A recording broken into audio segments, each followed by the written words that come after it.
Today on Across the Fence, we're answering a pressing question. How do you make apple cider?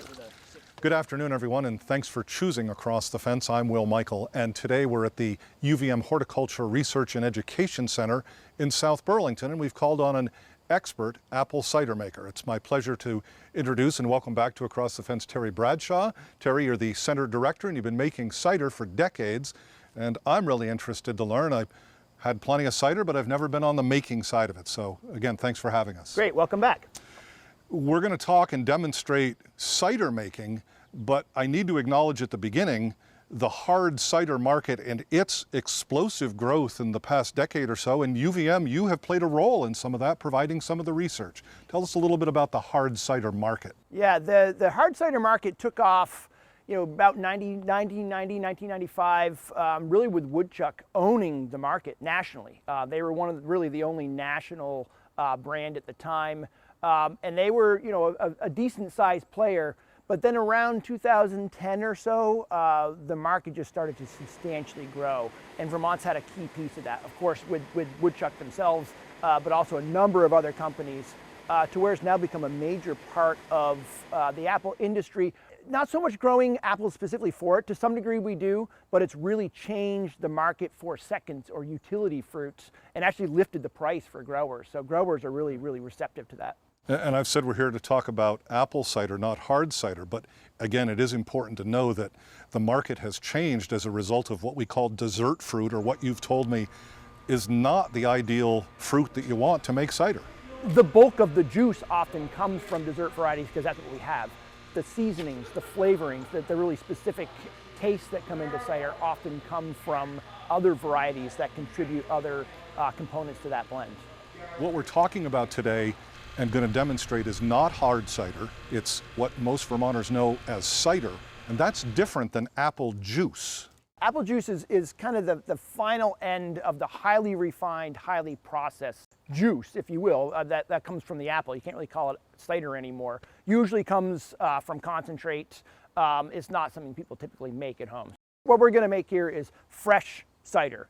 So what is the equipment I need to be able to make that fresh cider at home? Yeah, there's a few different ways. Really, all you need to do is crush the apple and press it. So as long as you have something that will do those two steps, you'll be fine. On a commercial scale, people use maybe a rack and cloth press or a belt press. But often on a home scale, you would use something like this, which is just a screw type press, very commonly available for a relatively inexpensive price, and will get the job done. So what about the apples that we're going to use?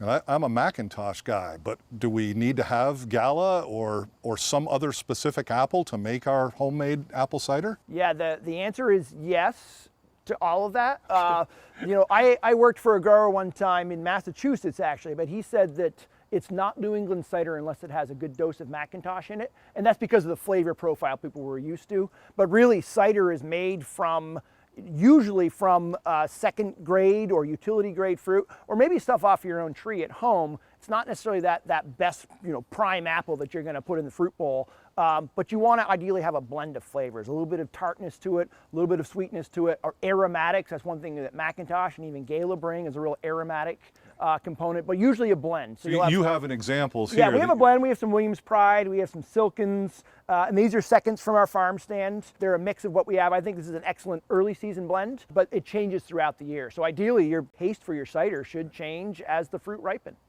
Well, I think part of the reason to do this is it's fun. It's should be fun. Yes. But there are some important food safety considerations that we need to be sure we highlight before we even go anywhere near a press, and those are? Yeah, so at a time, there was a time when cider was considered too acidic for pathogenic bacteria to survive, and that's not true. There are bacteria that have evolved around that have been around for decades. They are ubiquitous in the environment, or maybe not everywhere, but they're out there, and there's something you need to pay attention to.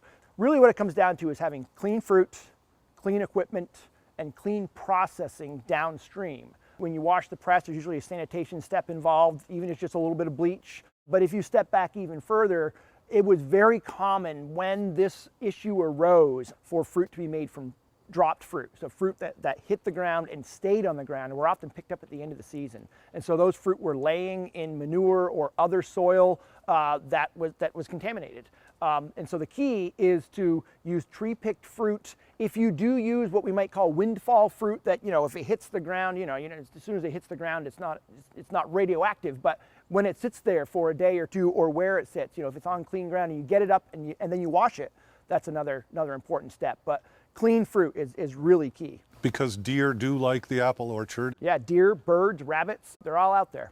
Keeping in mind that this is fun, that there are food safety considerations, you have touched on some of the equipment. Tell us about the process. Sure. Step up here and I'll show you how. Cider making is a two-step process. First, you need to grind the fruit to break it up so that you can actually get the juice out of it, and then you need to press it somehow. Because we're not going to drink the skin. We're not going to drink the skin. Yeah, the juicing process is really getting juice out of the cells. There are flavors that come from the skins. Absolutely. And you get that when you crush the fruit. But a press like this does both of those steps. Sometimes you'll have them in two separate units, but we have a grinder and we have the press. I assume I can spend a lot, or hopefully I can spend for something like this that you're recommending for the backyard. What do I need to spend, Terry? Yeah, if you were to buy one of these presses, and they're fairly easy to find on the internet, or even some regional shops have them, $500 to $600 will kind of get you through the door. You can often find them on Craigslist and places. May need to have a little bit of work done, but for probably a few $100 might be the minimum. But to buy something right off the shelf, $500 to $600. All right, back to the process. Okay. So we want to crush the fruit first, and we'll crush it in this grinder here that dumps it straight into a tub that collects the crushed fruit. There's a bag, basically a filter bag that filters out the seeds and stems and the pulp. And then we, as we're filling that, you'll start to see juice dripping out. We just catch it into a pan. And then this acts as a filter is really all. That's what it is. Yep. It's going to filter through. It's going to hit the pan, and then we'll slide it up and we'll put some pressure on there and squeeze it out, and we'll have juice. Okay. There is one piece of electricity that helps run the grinder back here. Yep. So if you want to go ahead, you can go ahead and plug that in. Yep. Cider making can often be kind of messy. If I'm making a lot, I'll often wear a vinyl apron just to kind of keep things off of me, but you'll see you get a little overspray. It's nice to do it on a deck outside. Have a hose handy. And you're, for the most part, allowing each of these apples to sort of get ground up. You're not throwing 8 apples in at once. Not on a grinder like this. The commercial scale grinders, they'll take them as fast as you can dump them in. This one would plug up pretty fast if you're running. So maybe while you're doing that, you could give us a little bit of an estimate. I asked you about the equipment. What's my cost in the apples, Terry, to make again, you had, I can't tell, you have 100 apples in that box? Yeah, probably 150. Okay. If you were to buy right now, commercial orchards are selling cider grade fruit for $6 to $12 a bushel for that.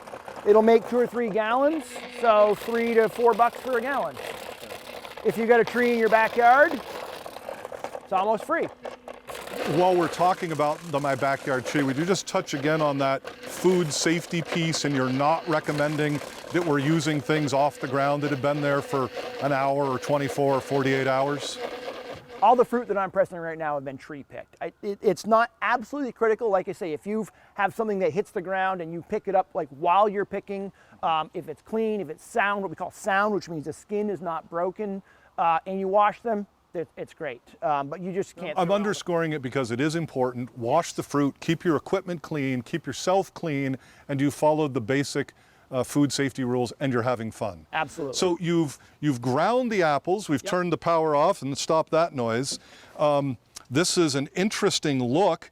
I could almost suggest it looks like a coleslaw. There's a lot of different colors, varieties. Yeah, a little almost like applesauce. We can push this pan forward a little bit so that we can apply the screw pressure directly to the fruit. We ready to press? We sure this are. is the second stage.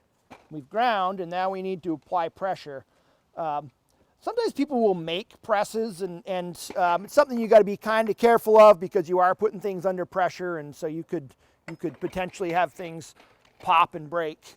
But when people do that, they might use some kind of hydraulics, like commercial presses would use a hydraulics. I've seen where people have used versions of car jacks and things like that. And that's fine, that works, but you've really got to pay attention. So something off the shelf that's been purposely built for this purpose, usually is a little bit better way to go. Well, again, this is a great demonstration. This must make you feel like this is the point when you really feel like you're making the cider. Getting something done, right? We can see the juice beginning to come out, and of course it's going to hit that little drain and flow into the little collection tank you've got down below. I knew it would be simple, but this is simpler than I thought it would be. It's really easy.